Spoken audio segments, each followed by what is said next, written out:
नमस्कारम सद्गुरु। पहली बार मैं 1 सप्ताह के लिए आश्रम आया हूँ। कभी मैं यहाँ सहज तो कभी मुझे असहज महसूस होता है।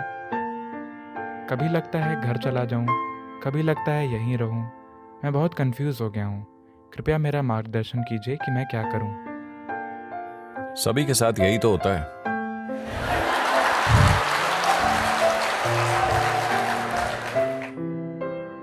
तो इनका कहना है कि ये दूसरी या तीसरी बार यहाँ आए हैं। ये सच में यहाँ आना चाहते हैं तो ये यहाँ आते हैं, पर जब ये यहाँ आते हैं तो अचानक कभी कभी इनका घर जाने का मन होता है। जब ये वहां होते हैं तो बेशक ये यहाँ आना चाहते हैं। तो मैंने कहा कि ये इनकी समस्या नहीं है, ये सदियों पुरानी समस्या है। कोई 30 साल से शादीशुदा है और 8 बच्चे हैं। वो अभी भी सोच रहे हैं शायद गलती हो गई, शायद मुझे आध्यात्मिक मार्ग पर चलना चाहिए था। This, ये कोई नई समस्या नहीं है, ये बहुत प्राचीन समस्या है। तो आप जो भी करना चाहते हैं उससे पहले आपको अपने अंदर आनंद और स्पष्टता लानी चाहिए। उस पल में आप जो फैसला करें, भले ही आप मर जाएं, आपको उसी पर चलना चाहिए। जब भी आपकी भावनाएं ऊपर नीचे होती हैं, आपका मन कई चीजें कहता है, वो महत्वपूर्ण नहीं है। आज ये एक बात कहता है और कल दूसरी, सुबह ये शाम को वो। ये आज एक बात कहता है और कल दूसरी। इसका कोई महत्व नहीं है। मैं आनंद इसलिए कह रहा हूं क्योंकि आनंदित होने पर आप आदतों से मजबूर नहीं होते। जब आप बहुत खुश और स्पष्ट होते हैं, तब अगर आप तय करें यह करना मेरे लिए समझदारी है, वही करिए। फिर अगर नर्क महसूस हो तो भी फर्क नहीं पड़ता। आप 10 साल नर्क से गुजरते हैं तब भी फर्क नहीं पड़ता, आप बस वही करिए, क्योंकि आपकी खुशहाली वही है। जब आप मजबूरी के विभिन्न स्थितियों में होते हैं, तब अगर आप अपनी दिशा चुनते हैं तो आप हमेशा के लिए खो जाते हैं। it is not about what you're doing. बात यह नहीं है कि आपका काम क्या है, बस आप उसे बिना रुके करते रहें। रोज अगर आप उत्साहित और निराश होते हैं तो बात नहीं बनेगी। अचल हो जाइए। कोई फर्क नहीं पड़ता कि आपका काम क्या है। अगर आप कसाई बनना चाहते हैं तो अडिग कसाई बनिए, बात बन जाएगी।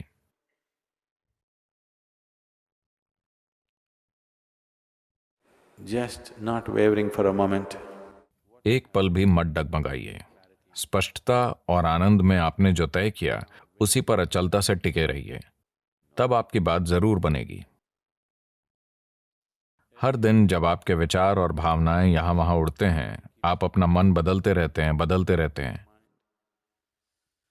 आप चक्कर काटते रहेंगे हमेशा के लिए, क्योंकि जो बार बार दिशा बदलते हैं, साफ है कि वो कहीं भी पहुंचना नहीं चाहते, है ना?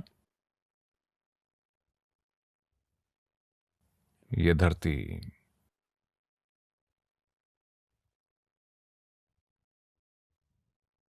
ये धरती गोल है, तो किसी भी दिशा में जाओ कोई फर्क नहीं पड़ता। जब आप दिशा बदले बिना आगे बढ़ते हैं, तब यात्रा कर पाएंगे, है ना? आपकी यात्रा पूरी होगी। अगर आप दिशा बदलते हैं तो आप हमेशा के लिए भटक जाएंगे, हमेशा खोए रहेंगे। तो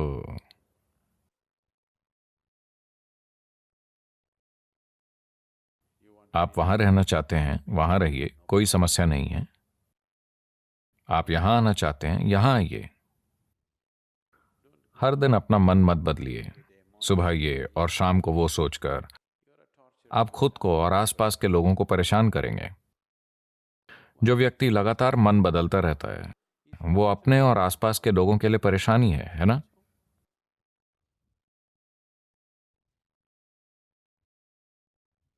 अभी आप सोच रहे हैं कल सुबह मैं योग करूंगा।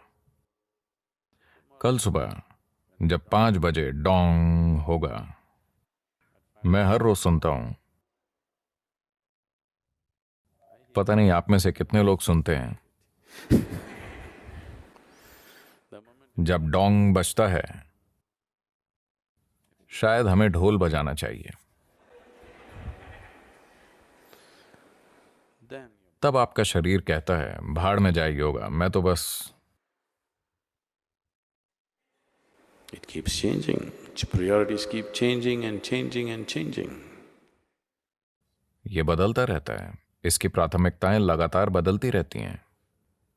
जीने का एक और तरीका भी है,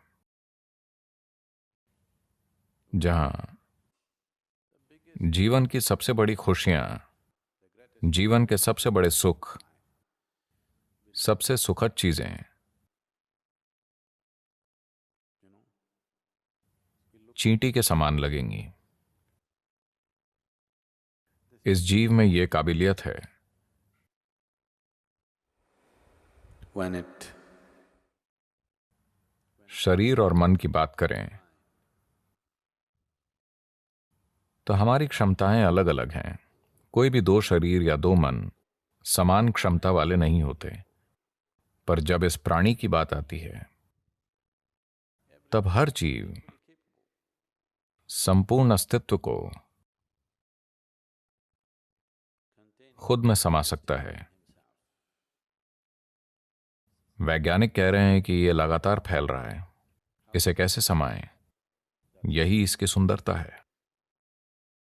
वो जो अनंत है, जो शाश्वत है, जो असीम है और जो हमेशा फैलता है, वो इस जीव में समा सकता है।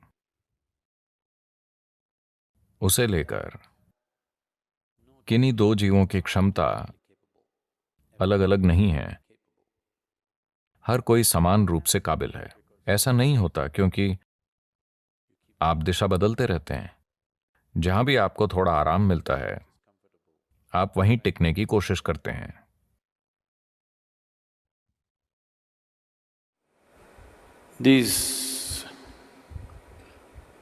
This so-called getting civilized has become a huge detriment for spiritual process. तथाकथित सभ्य होना आध्यात्मिक प्रक्रिया के लिए काफी नुकसानदायक रहा है। ये जरूरी नहीं है, पर मैं ये कहना चाहूंगा, क्योंकि अगर आप खाना बदोश होते, आप जानते हैं खाना बदोश क्या होता है? खाना बदोश मतलब समझदार।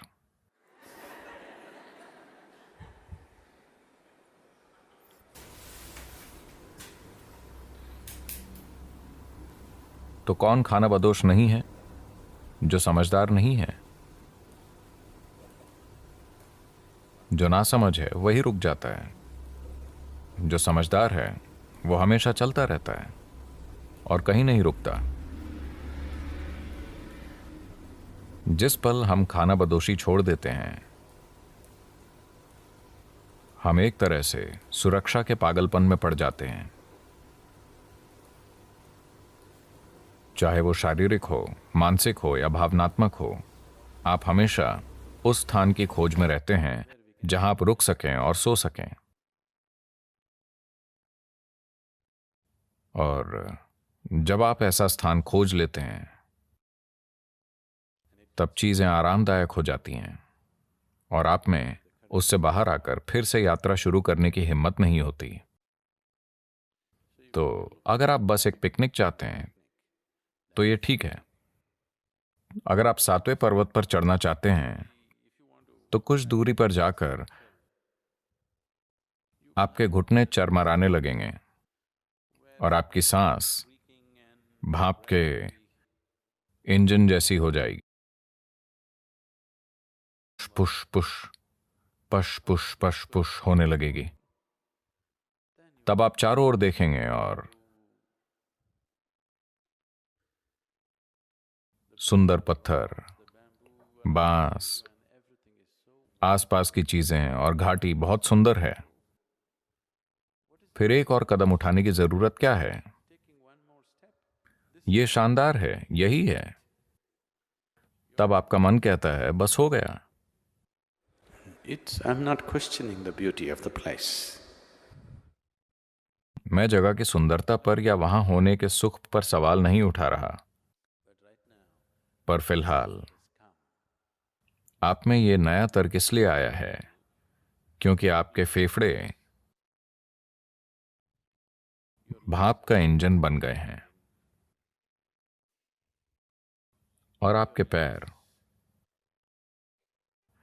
बहुत बुरी तरह चरमरा रहे हैं। तो नया तर्क आया है। क्या आपने देखा है कि हर बार जब आप आराम या परेशानी की अलग अलग अवस्थाओं में होते हैं तब आप एक नया तर्क विकसित कर लेते हैं? क्या आपने ऐसा होते हुए पाया है? जैसे लोग कहते हैं हर स्टूडेंट कम्युनिस्ट होता है। शिक्षा पूरी करने के बाद नौकरी पाकर आप समाजवादी बन जाते हैं। जिस पल आपकी शादी होती है आप पूंजीवादी बन जाते हैं। नई परिस्थितियों के अनुसार आराम या परेशानी के अलग अलग स्तरों के कारण नए स्तर के तर्क आ जाएंगे।